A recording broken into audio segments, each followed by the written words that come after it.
In this quiet country town of Hamilton, Victoria, 65 years ago, a man had a vision. That man was Reginald Miles Ansett. Back in 1931, like most rural communities, it was the middle of nowhere. Just after the Great Depression in 1931, the young Reg Ansett, then 22, came back to Hamilton from the Northern Territory, where he'd been working as a lumberjack. With no job and just £50 to his name, he placed a deposit on a second-hand Studebaker with which he started a one-man taxi business. It left him with just £10, about $20, in his pocket. Reg Ansett carried passengers and goods along the bumpy roads between Maryborough and Ballarat, sometimes without sufficient money to buy petrol. He'd put enough petrol in the tank to start the car and then fill up with kerosene for the trip. It was a common sight to see the car heading off, belching smoke. From those humble beginnings grew all this. Ansett Australia Holdings, with a staff of 16,000, a fleet of 80 aircraft, and a market value of $3.6 billion. One of the few airlines in the world to still carry the name of the man who founded it.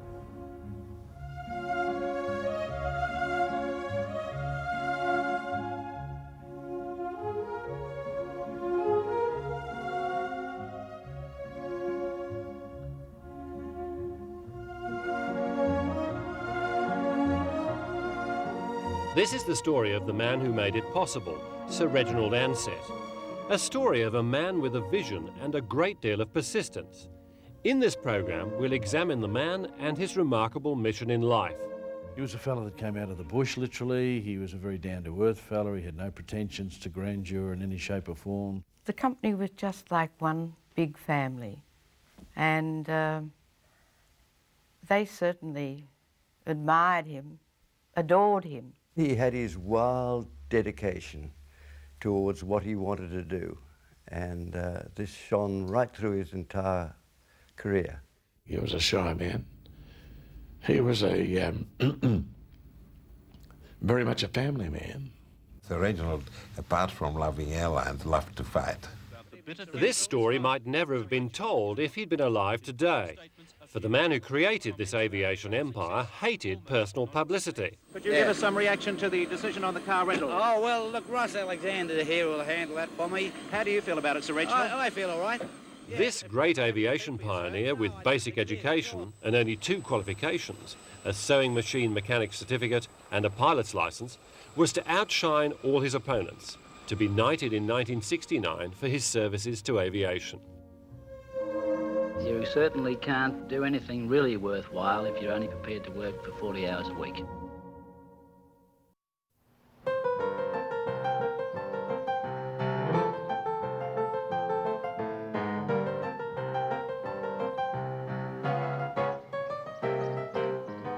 Reg Ansett was born in Inglewood, Victoria on February the 13th, 1909, one of 5 children to Charles and Mary Ansett. They lived in this house in Verdon Street. His father ran a bicycle repair shop and garage and later became mayor. That's him and his wife at the window when he opened the town's State Bank in 1914. At the outbreak of World War I, Charlie Ansett joined the army and went to France. Reggie's family moved to Melbourne in 1914. His mother bought a knitting factory, the Ansett Knitting Mills, and they lived in this house in Mayston Street, Hawthorne. Mary, with 3 daughters and 2 sons to care for and educate, struggled to keep the wolf from the door. Reggie's schooling was cut short. Reggie's mother sent him to Swinburne to learn about mechanics, but more appropriately to learn how to repair knitting machines. That's how he ended up with the sewing machine mechanic certificate. He left school at 14, earning £7.10 a week, about $15. Good money in those days.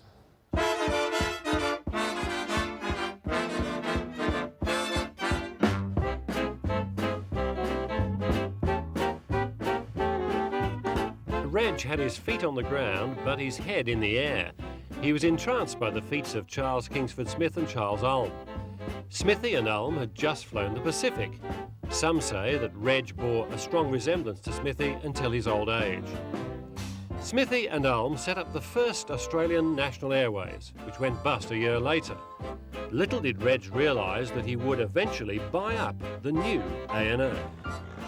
Reg took to the air himself. He cashed in an insurance policy worth about £60 and learned to fly in 1929.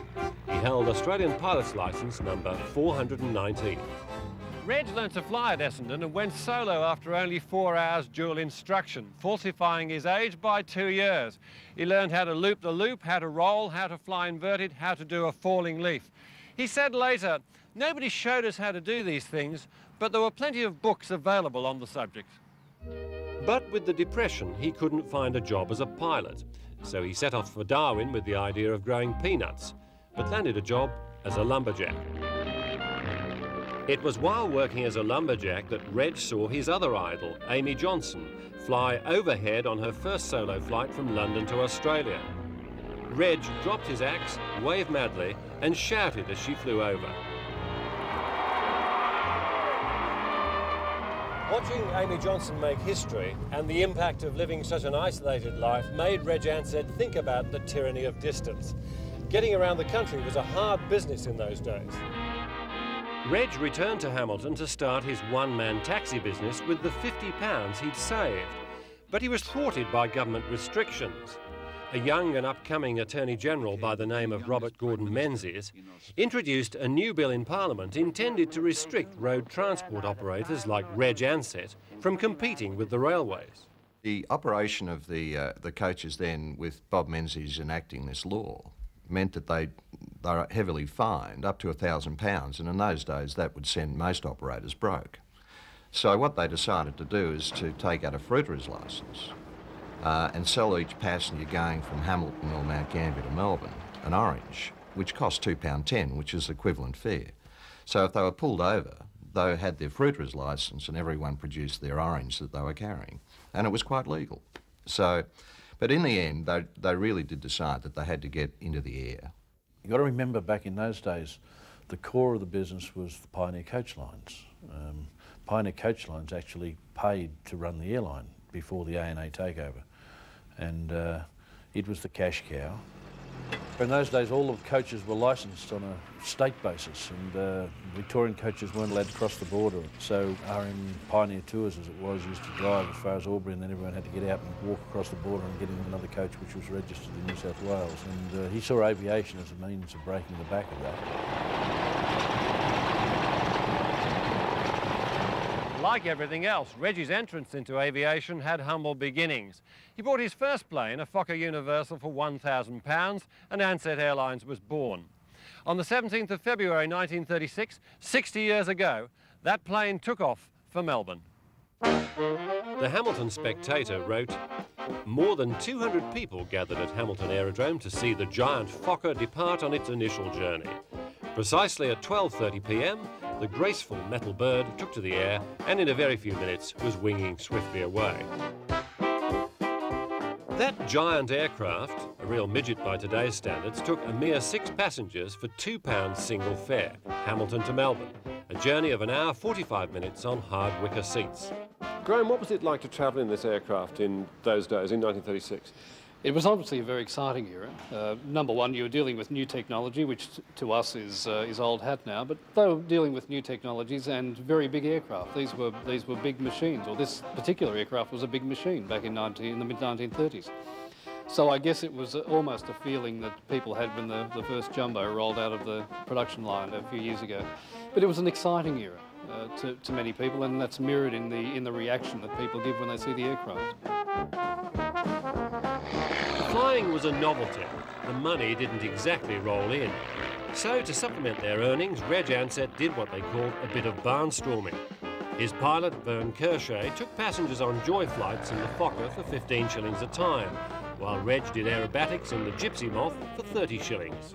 I used to help the guys out there wash the aeroplane, the old Fokker Universal. In his childhood, Ken Bond used to ride his bike to the airfield to watch and eventually landed a job with Reg Ansett. Oh, he always called me boy. He used to ask me what I was doing. "What are you doing, boy?" And he was always interested in what you did. And he used to always ask me, "How old are you?"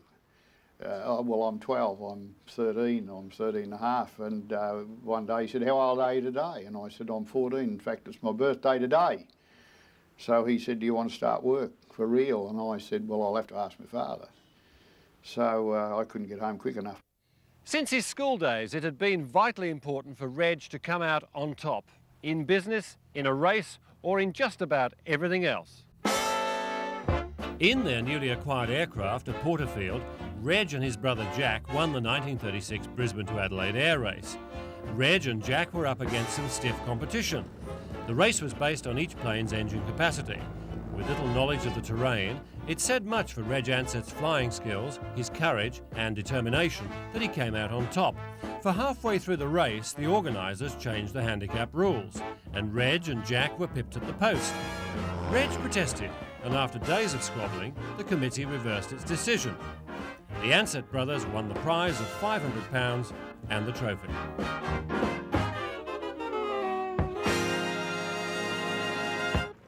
In the same race was pioneer flyer Nancy Bird Walton, who won the women's section. She went on to compete in the commemorative Brisbane-Adelaide air race and is still flying to this day.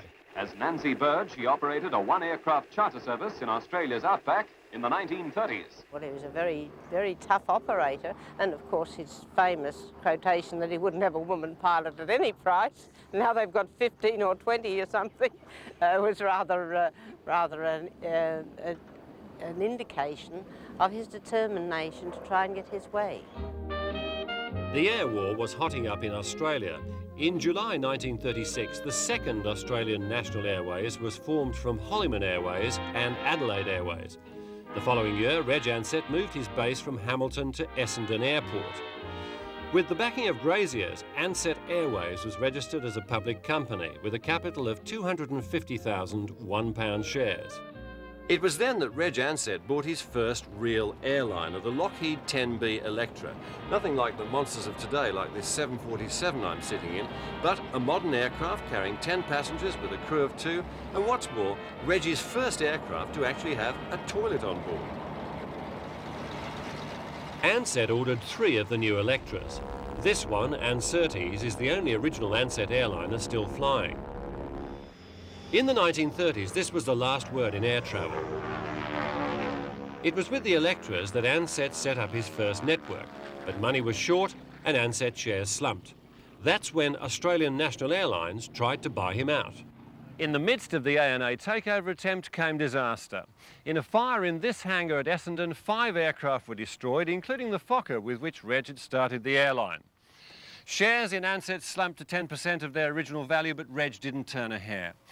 Amid the ashes of his airline, he told his staff to get on with the job the best they could. We've had our ups and downs, but I knew that sooner or later something was going to crack in this aviation business. After Reg Ansett's move to Melbourne, he became completely absorbed in expanding Ansett Airways.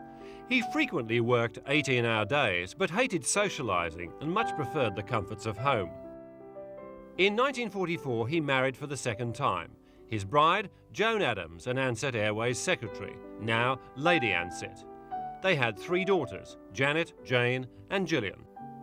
When the working day was over, Reg Ansett came home to his 100-acre estate near Mount Eliza. Today, Lady Ansett lives in the house on the hill, surrounded by his trophies and memorabilia. This was the office that was built when he retired. And these are all his trophies and some of the aircraft you've used over there. Yes, yeah. yes. This is the famous one, though, isn't it? This is, yes. What is that exactly? The trophy for the Brisbane-Adelaide air race. So that really set him on his whole aviation career, It did. I suppose. Yes, it did. I used to fly with him in the Tiger Moth, weekends over the bay, and he was a bit of a daredevil, coming down over the yachts at St Kilda, and it was in his blood. He loved flying. Reg's desk.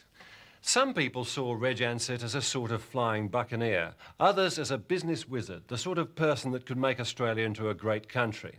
Persistence was his catch cry. He lived by this quote by the former American president, Calvin Coolidge. Nothing can take the place of persistence. Talent, genius, education are no match for persistence. Persistence and determination alone are omnipotent. Every day by the clock, Reg Ansett, or RM as he was known to his close associates, left his home at Mount Eliza to set off for work. His wife would wave him off. He was a stickler for punctuality and would expect all his employees to live by his code.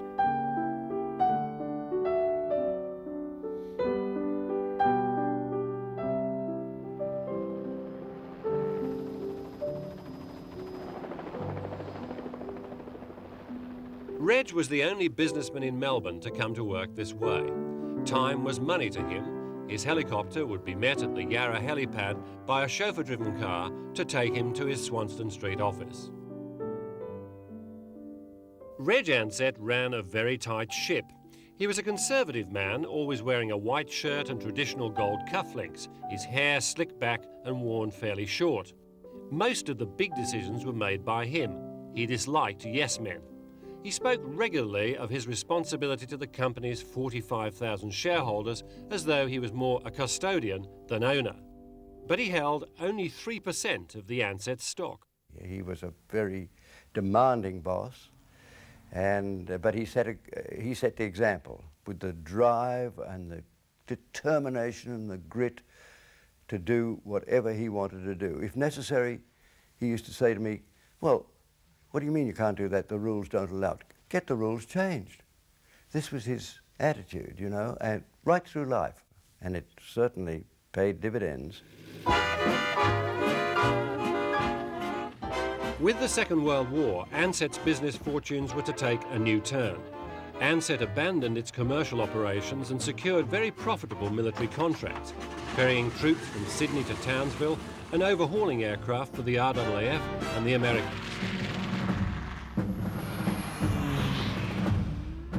With the bombing of Darwin, Ansett came to the rescue in evacuating the civilian population, using 2 of his Lockheeds. As a result of its wartime activities, Ansett became financially stable and was ready to invest deeply in post-war operations. Once the war was over, Reg Ansett faced his toughest fight with the Department of Civil Aviation. The department had given its pre-war interstate routes to ANA, leaving Reg out in the cold. In 1944, the Labor Party had plans to nationalise the airlines. Reg loathed the thought of government and bureaucracy getting in the way of private enterprise. Bloody bureaucracy, he would shout. But he knew he had to work in with government, even though he never entirely trusted politicians. He diversified into hotels, television, finance companies, mining, and even a ballpoint pen company. He opened up Daydream and Hayman Islands using the giant Sikorsky helicopters. And in New Guinea, he found many new customers and carried their excess baggage. What was behind all this diversification? Was it a fear of government interference? I think he realised that the business, the company itself had become far too reliant on aviation. And through some of those times in the 70s, 80s, he was very vulnerable to the union situation. You know, pilots, flight attendants, engineering unions could ground the airline, and you know, you were talking very big amounts of money. If you put the airline on the ground for a couple of days, you weren't talking hundreds of thousands, you were talking millions of dollars. Sure. And he, I think, diversified as a policy because he wanted the company to become more broad-based, so that if somebody pulled the airline down around him for a period of time, he had cash flow and he had money coming from other sources. But Reg Ansett's main interest was in the air, and he couldn't carve a niche in the market. The government-subsidised Trans-Australia Airlines, TAA, formed in 1946, had cornered the routes. Reg never gave up. In those early days, the government philosophy and the public's philosophy, the government could run anything.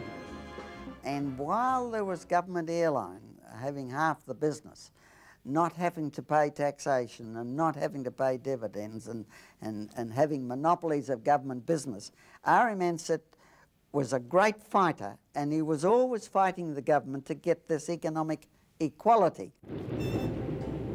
Mascot Tower from Butler's Able Oboe Howe. Taxi instructions, please. Over. Abel Oboe Howe, this is Mascot Tower, Roger, you're clear. If the government wouldn't play ball, then Reg Ansett would look for another avenue. He made a bid for half stake in Butler Airlines of New South Wales, owned by an Englishman, Arthur Butler, with a fleet of piston engine and prop jet aircraft. Butler, backed by the state Labor government, said no. But they didn't count on Reg Ansett's persistence.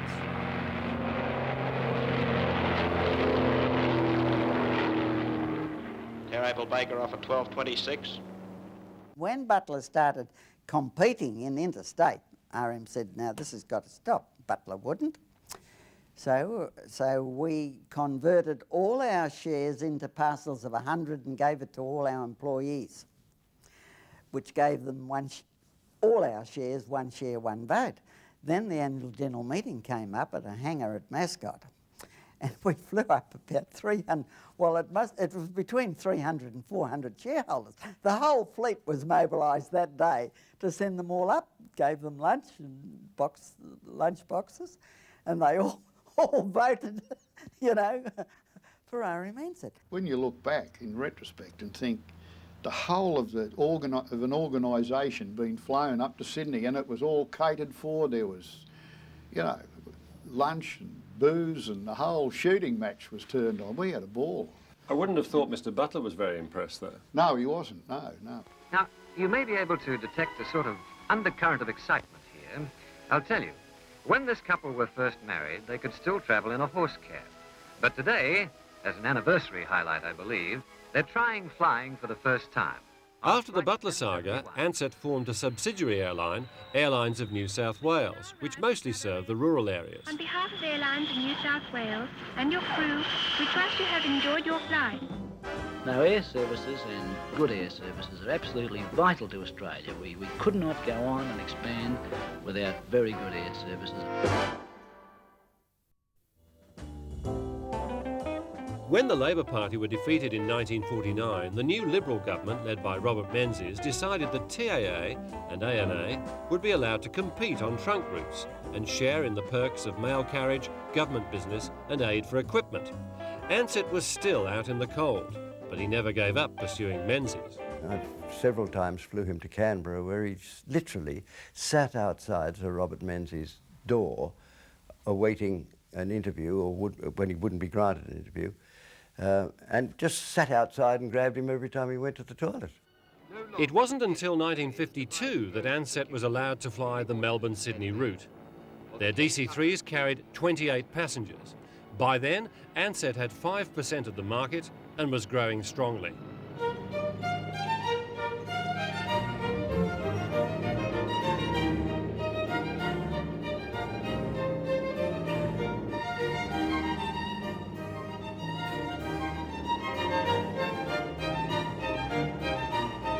Ansett extended its services by going into the flying boat business. It bought Transoceanic Airways and merged it with Barrier Reef Airways to form Ansett Flying Boat Services, with a network to Brisbane, Hayman Island, Townsville, Cairns and Lord Howe Island. The graceful Sandringham and Sunderland flying boats operating from Sydney Harbour were pure pre-war nostalgia and lingered on until the 1970s in what was one of the most romantic air services anywhere in the world. TAA, though, pushed further ahead when it introduced the first domestic pressurised air service with the Convair 240. The competition proved too much for ANA and its boss, Sir Ivan Holliman. A departmental inquiry decided the airline was in financial trouble. That's when Reg Ansett took the biggest gamble of his life. The tiny Ansett Transport Industries tried to buy out ANA for more than £3 million. The only trouble was, Reg didn't have the money. We had no money. Now, it was absolutely extraordinary because ANA was a big company, £3.3 million was asked. And that was an enormous sum in those days. But we got it by the help of primarily the oil companies, Shell, I must say. Shell came to the party, and the banks, ANZ Bank. This gave us all grey hairs. In fact, he came out on bumps in his own face. Ansett Airways bought ANA, the mouse swallowing the elephant. And of course from Reg it was, yes sir, no sir, 3 bags full. To start with, the merged airline, Ansett A&A, faced tremendous problems. Their own executives were only attuned to working and planning a small operation. Now Reg Ansett was in the big time with big boys' toys. I think he must have had an inborn capacity beyond the average, much beyond, that grew with age, with experience, with maturity, that just enabled him to apply himself in a way that's very unusual. He was a very demanding boss, and but he set the example. If you were lucky enough to acquire a new push bike, he wanted to know where you got it from. He'd want to know how much you paid for it. Whose car's that out there? It's mine, Mr. Ansett. Where'd you get that from? You know, it was almost like I'm paying you too much money if you can afford to buy a car like that. I mean, every employee would work 180 to 200% without asking, because he had that relationship and that empathy with people. A lot of people felt that he didn't pay very well. I've heard that from just about everybody, that he was a skinflint. Exactly, and perhaps that's true, but on the other hand, we can't explain why we all work so hard for him. And I think it was the magic of the man. Pretty soon, we'll see them approach and touch down. The first touchdown of a tri-motored aircraft since Kingsford Smith in 1928. Now, that's really quite a thing. We're witnessing some history today. As traffic grew, both airlines moved quickly to the introduction of jetliners in the 1960s. Reg Ansett quickly grasped the advantages of the Boeing 727, while TAA wanted the de Havilland Trident. Reg won out with good reason. The 727s could provide the capability needed to operate in and out of Essendon with a full load, 6 years before Tullamarine was built. And now, ladies and gentlemen, the first of the 2 fan jets, the Ansett A&A Boeing 727 fan jet, is approaching to land. You can see it now with its flaps down, its undercarriage extended, and Captain Lovell by now will be working fairly hard to stop her sliding across the runway. She's down now, you can see all the flaps, and now he goes into reverse. Minutes later came TAA's 727. Reg Ansett had made sure his jet was going to be first past the post. There was no way he was going to have a toss of the coin to see who was going to land their aircraft in Australia first. We had to have that, and that meant we had to leave in the smaller hours out of Honolulu to land the aircraft ahead of TAA at the time and go against the plan where the government was supposed to be the first to land their jet in Australia. How are you? Very well, thank you. How was the flight? Wonderful flight, very good. Everything went perfectly, and it's a beautiful aeroplane. Tell me, sir, why did Ansett A&A specifically select the 727 as a Viscount replacement? Well, it's not a Viscount replacement. It's the jet age now, and it's the best jet for this type for inside Australia, the best jet in the world, and it's as fast as anything in the world. So it's the best, and it's just good enough for Australia. Menzies could see that Ansett A&A might get too big for its boots. That's when he formed the 2 airline policy, which in effect put a clamp on Ansett A&A, outrivaling TAA. The public perceived that he was getting favours all the time, when in fact he was behind economically and fighting to get equality with the government airline, which he ultimately did. The establishment of the 2 airline policy at least gave Ansett an equal share of the market. It meant there was to be no cutthroat competition between the 2 airlines. But the result was farcical. Come on and fly! Up and away with the air, friendly, show you someplace special for you. We make it easy for you. It meant, for instance, that each airline would have the same number of gate lounges at Tullamarine. Almost identical planes with the same seating capacity, the same number of hostesses, the same number of flights taking off at virtually the same times. The object was to ensure there would be no cutthroat competition. Some saw it as a ridiculous policy directed at preserving the position of the 2 airlines at the expense of the public. We would have ended up in either of 2 situations. We would have ended up with a single airline, government-owned, or a single airline, private enterprise owned, but more probably, almost for certain, government owned. The public would have had no choice whatsoever. The public get a better deal out of a competitive system. This certainly keeps us on our toes.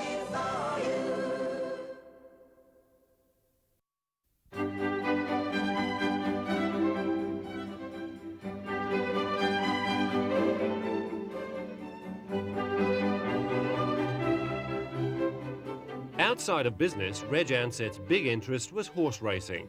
He was chairman of the Mornington Racing Club, and when he died, gave $20,000 a year to hold a feature race, the RM Ansett Stakes. What do you say? What do you say? Nibbles? What do you say? Good boy. His racehorse, Nibbles, now 17 years old, which won many races in its time, still survives on the Mount Eliza estate. This was one of the horses that Sir Reginald gave you? Yes, yes, he left these two and Lad over there to me, and they were his last race horses, trained by Tommy Woodcock. Reg Ansett admitted to being a bit of a gambler. He once said he'd often tossed a coin to make a decision and had been lucky.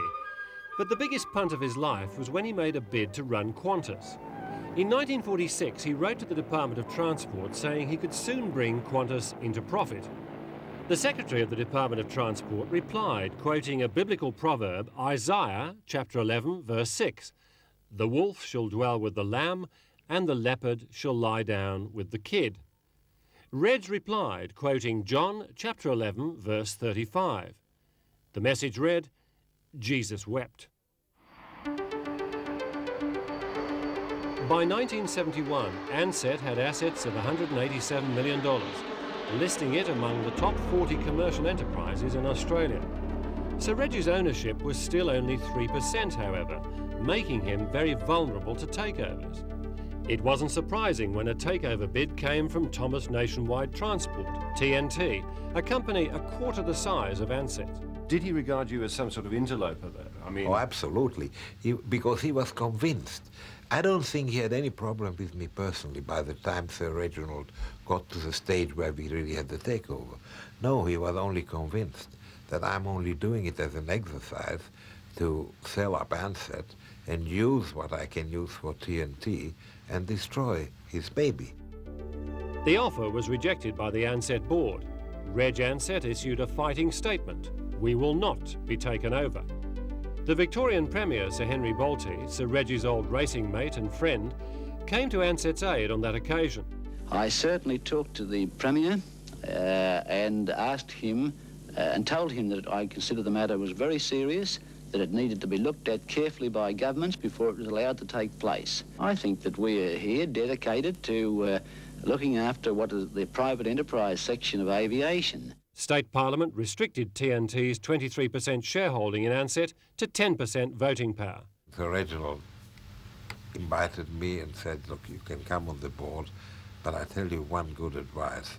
You can't just run around in the world and do business and not even worry who the politicians are and where they are. That's what I underestimated. The political reality of particularly politically sensitive businesses, I didn't even think of it until Sir Reginald gave me a great lesson. I can tell you I was like a little boy beaten at all ends. The 70s were to prove turbulent years for Sir Reg. For 40 years he'd kept a tight rein on his business empire, but he was beginning to lose his touch.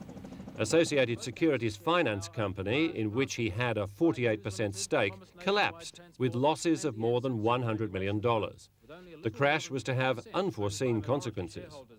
ASL was a company that he picked up, and their assets were long-term investments in land, and they'd borrowed short and invested long, and they had to pay a huge interest bill on the borrowings. And as it turned out, I mean, you know, the policy was right in that the land they had, I remember looking at the portfolio of land, they literally owned Surfers Paradise. All of the land at the back of Surfers Paradise was ASL's. Right down through the canal areas today, they owned it. But they just couldn't support the loans. Truly, I was the one that did all the investigation with underwriters and whatnot into ASL, and it was the worst mistake I ever made in my career in recommending it to the board. He made a call at a board meeting and said no more money for ASL. That took ASL out, and the share market collapsed around Ansett, and the price dropped to whatever it got to, 60 cents or something or other, and within hours the takeover bid was on. Did that break him? Well, I mean, you can say that, I suppose, but even if he'd had 10 or 15%, I don't think it would have made any difference at that time frame. No, it was, I mean, there were forces put at work because of the ASL problems and so forth that saw the share price fall so far that, I mean, it just became, well, obviously a target. I mean, one half of the two airline policy of Australia on the market at a price which was so cheap. Wish I'd had some money. A country businessman who needs a car for a busy day in the city need not bring his own. On arriving at the city airport, he's only to call at the Avis desk in order to hire a late model car which he can drive himself. The ASL collapse wasn't the only blow for Sir Reg. He came unstuck with Avis rent-a-cars, which Ansett had bought in 1977 for nearly $10 million. The competition came from Budget Rent-a-Car, run by his son Bob. But eventually, Avis lost the airport franchise because it didn't make a high enough bid. We had a board meeting, Christmas Eve '79, at which for the first time in the history of that company he wasn't in absolute command at the board table. I mean, he had new faces that were not going to be essentially loyal to him at all. And he became very ill within 48 hours. Sir Reg had just turned 70, and there were suggestions that his two major defeats with ASL and Avis might force him to relinquish his tight managerial control of Ansett Transport Industries. The challenge was not long in coming. The first move came from Robert Holmes à Court, the wealthy West Australian businessman. He bought 5% of Ansett's capital and 4 months later held 12.5% of the company, valued at $13 million. He claimed he would buy up to 20% of the stock if Reg Ansett gave him a controlling interest in the Melbourne and Brisbane TV stations. So Reg was happy for Holmes à Court to succeed him. But that wasn't to be. In October 1979, other players entered the fray. News Limited's Rupert Murdoch and TNT boss Sir Peter Abels. They carved up Ansett Transport Industries and pushed Sir Reg into the cold. Sir Peter was already on the board. Now he became chief executive. How did you end up before he died? Were you good friends? I can't say good friends. We always had a very correct and even friendly relationship. I was 8 years a director of his. And in those years when he had problems, I stood by him, you know, so as a director. So he knew that I'm not a bastard who takes advantage of his hard times. I stood by him in those years. But was there a coolness? It was not cool. It was if anything, he was, in my view, Sir Reginald, at that stage of his life, he was worried about me. Because this was not an excuse. He really thought I will come in and wreck his airline. It was a body blow from which Sir Reg never recovered, to stand by and watch his empire disintegrate before his eyes. He called me into head office one day to talk to me about a new position that involved me, and he was looking down when I walked into his office, and he looked up at me like that, and he said, of course you know I'm not the managing director of this airline anymore, but I would like your opinion because I have to pass it on to other people or something. And it was the way he looked at me, and it was almost like he was about to burst into tears, telling me, who'd worked for him for so long, that he just didn't belong anymore, you know, and I felt terribly sad for him. He was devastated, but I think he realised that the time had come for change. His main concern was for the future of his dedicated and loyal employees. Most assuredly, at the end of it, when he lost control of the company, obviously that had a serious effect upon him personally. He didn't mind the size of the problem in anything he did. provided he could see somewhere daylight, but we couldn't see it here. I've become an administrator now, and that means you're not an expert at anything at all. The man that makes the bus or flies the aeroplane, he gets a lot more kick out of it.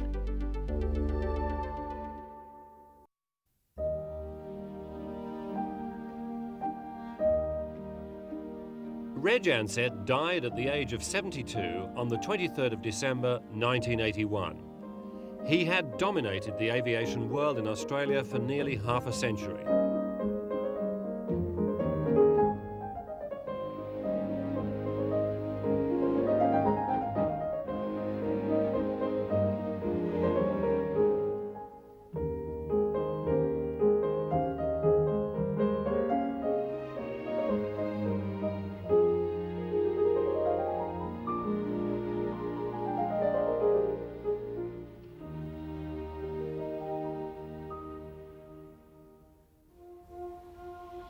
Sir Reg Ansett had travelled a long road since that one-man taxi business in 1931. In 6 decades, his fleet had grown from a single aircraft to more than 80. The travelling public had known and loved planes like the Lockheed 10, the DC-3, the Friendship, the Sandringham flying boat, the Electra, the Viscount, and the DC-6. It's astonishing to think that Reg Ansett's £1,000 plane sowed the seeds of a great airline. In 1936, the Universal carried 6 passengers 800 kilometres at 143 kilometres an hour. In 1996, this Boeing 747 can carry more than 400 passengers halfway round the Earth. The opportunity to go to be a true international airline flying 747s is something that was a step on from what his vision was, but I have no doubt that he would have been delighted about it. Ansett Australia now enters the 21st century with aircraft of intercontinental range and routes to Hong Kong, Kuala Lumpur, Osaka, Bali, Taipei and Jakarta. Sir Reg had long envisaged the day that Ansett would go international. That airline is a credit to the persistence of a great Australian. What is it about Ansett always that's been so different, so special? Ansett. The man? Yes, absolutely.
I think flying's here to stay, don't you?